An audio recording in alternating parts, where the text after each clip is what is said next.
नमस्कार, आज फिर स्वागत है आपका दिल की बात प्रकाश के साथ में। और आज जो हमारे मेहमान, हमारे दोस्त, बिहार के बहुत अजीज, बहुत चहेते जो व्यक्ति मौजूद हैं यहाँ, उनका नाम है मनोज तिवारी।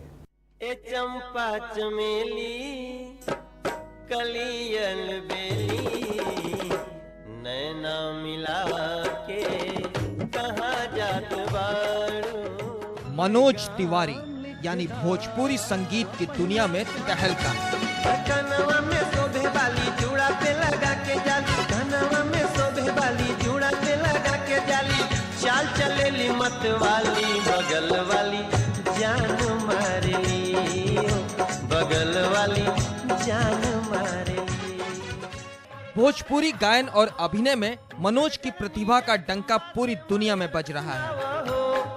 कबो तमैया के लेके मोर द्वारे आवो। इनकी पहली भोजपुरी फिल्म साल 2003 में रिलीज हुई ससुरा बड़ा पैसे वाला।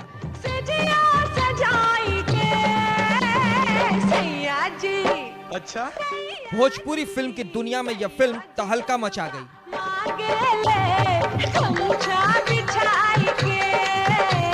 इसके बाद दरोगा बाबू, आई लव यू, गंगा और बंधन टूटे ना जैसी कई फिल्मों से मनोज की पहचान एक्टर के रूप में बनती चली गई। नल जालू गोरिया सुन प्यार में पूरा पागल। बड़े और छोटे दोनों पर्दे पर इन्होंने अपने अभिनय का जादू बरकरार रखा। सूर संग्राम में बतौर एंकर की भूमिका से इन्हें एक खास पहचान मिली। तो वहीं इन्होंने रियलिटी शो बिग बॉस के सीजन 4 में अपनी धमाकेदार उपस्थिति दर्ज कराई। Actually, I am little weak in English, so sorry. Kaimur जिले के मोहनिया थाने के छोटे का गांव अतरवलिया सुपरस्टार मनोज तिवारी का गांव है। मनोज तिवारी ने अपनी प्रारंभिक शिक्षा गांव के ही स्कूल से प्राप्त की। इसके बाद सासाराम के तकिया उच्च विद्यालय और सेवा निकेतन उच्च विद्यालय से उच्च शिक्षा प्राप्त किया। और कुसौली से मिडिल स्कूल जब वो पास किए तो ग्रामीण छात्रवृत्ति में उनका सिलेक्शन हो गया 1000 रुपया महीना के लिए। और वो छात्रवृत्ति वाले बच्चों का स्कूल था सेवा निकेतन तकिया हाई स्कूल, तो वो सेवा निकेतन में एडमिशन करा लिए। इसके बाद वाराणसी के आदर्श इंटर कॉलेज से इंटर द्वितीय श्रेणी से पास की। इसके बाद बीएचयू से बीए एमएड की डिग्रियां प्राप्त की। वहीं बीएचयू के क्रिकेट टीम के कप्तान भी रहे। खेल में उनकी खास दिलचस्पी थी। मनोज अपने गांव के रामलीला में भी भाग लिया करते थे। वे एनसीसी के भी कैडेट रह चुके हैं। दिल्ली में राज का नेतृत्व भी कर चुके हैं। कैमूर जिले का गुमनाम सा गांव अतरवलिया आज गर्वान्वित है क्योंकि यहाँ मनोज तिवारी पैदा हुए।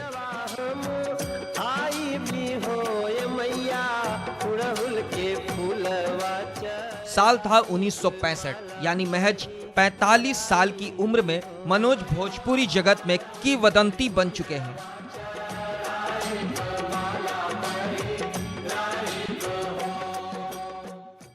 मनोज तिवारी वो नाम है जिसने अपने बल पर, अपनी कला के बल पर बिहार, यूपी और पूरे देश के लोगों का दिल जीता है। 66 फिल्में कर चुके हैं अपने सिर्फ 8 साल के फिल्मी करियर में। 4000 से ऊपर गीत गा चुके हैं और पता नहीं कितने हजार परफॉर्मेंसेस कर चुके हैं स्टेज के ऊपर में। एक एक बच्चा बिहार का जानता है इनको। मैं बिहार के नाते और जो बिहारी प्रेम आपको मिला है और आप जो बिहार से प्रेम करते हैं, उन सारे रिश्ते के नाते आपको जो है स्वागत करता हूं। और आपसे मनोज जानना चाहता हूं कि जब भी बिहार आपके मन में आता है, बिहार शब्द आता है, तो कैसा लगता है आपको? भैया, सबसे पहले तो मैं प्रणाम करता हूँ सबको। और आज लगता है मैं बहुत खास हूँ क्योंकि हमसे प्रकाश झा जी बात कर रहे हैं जिनके जो हम लोगों के भी आइडियल हैं। और जब भी हम बिहार की जब बिहार का स्मरण आता है ना, तो अंदर से ना आवाज़ नहीं निकलता, भारी हो जाता है गला।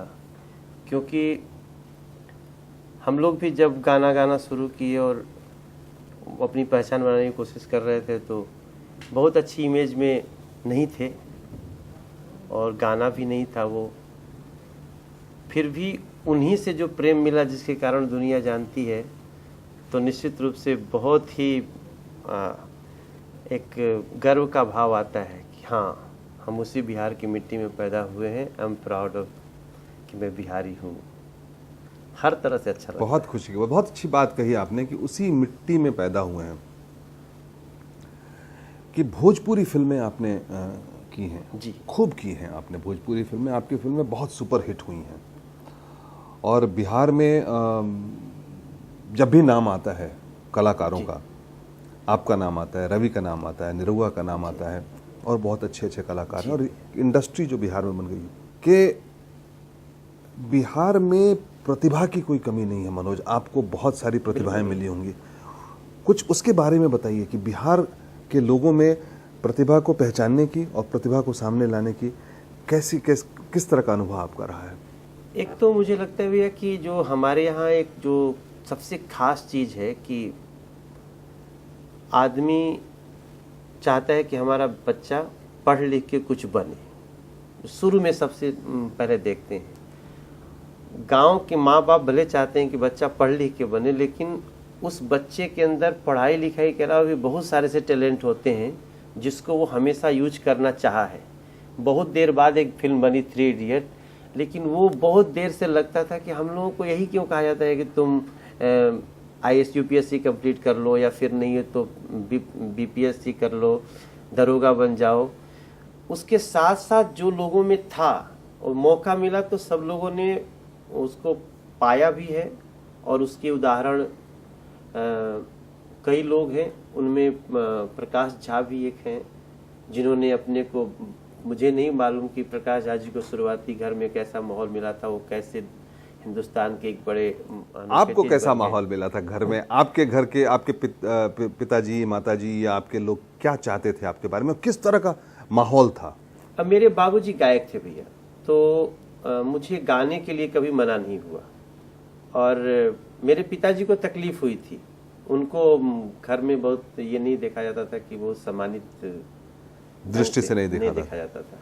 लेकिन बाबूजी ने हमेशा हमको प्रोत्साहित किया, हालांकि सिखाए नहीं वो मुझे। उन्होंने सिर्फ मुझे एक ही चीज सिखाई जीवन में, वो एक सरस्वती वंदना, या कुंदेन्दु तुषार हार धवला या शुभ्र वस्त्रावृता, उसका सरगम सिखाया था। रे गम प गम रे ग सारे नी ध प ध प प ध सारे सारे गम ग गम प ध नी ध प ध म प ध ध सा ध सा ध सा रे गम ग रे ग सा ध रे सा नी ध प ध प म ग रे सा प ध सारे सारे गम ग। वाह, इतनी चीज बाबूजी ने सिखाई। तो मुझे माहौल हमेशा ऐसा मिला, बड़े भैया इंजीनियर है, वो भी कहते थे मनोज तुम गायक बनो, मुझे अच्छा ही माहौल मिला है। वाह। लेकिन मेरी असली जो इच्छा हुई ना फिल्म करने की, वो शायद आपको ही नहीं पता होगा। जब आप नेशनल फिल्म अवार्ड के अध्यक्ष थे और मैं भी उस जूरी में था। अच्छा। तो उस दौरान जो आपके साथ मेरी बीच बीच में फिल्म देखने के बीच में जो बातें होती थीं, और इतने पास से आपको देखा और आप इतनी फिल्में देखी आपके साथ, तभी से मन में था कि मैं हीरो बनूं। और उसके ठीक 2 साल बाद बना था। अच्छा, तब तक फिल्म शूट नहीं की थी? नहीं, कभी नहीं ना भैया। वो तो गायक के रूप में प्रसिद्ध केवल गायक थे। वाह वाह। वही मेरा क्लास था। मैं एक्टिंग भी सीखा तो आपके साथ बैठ के फिल्में देखते हुए।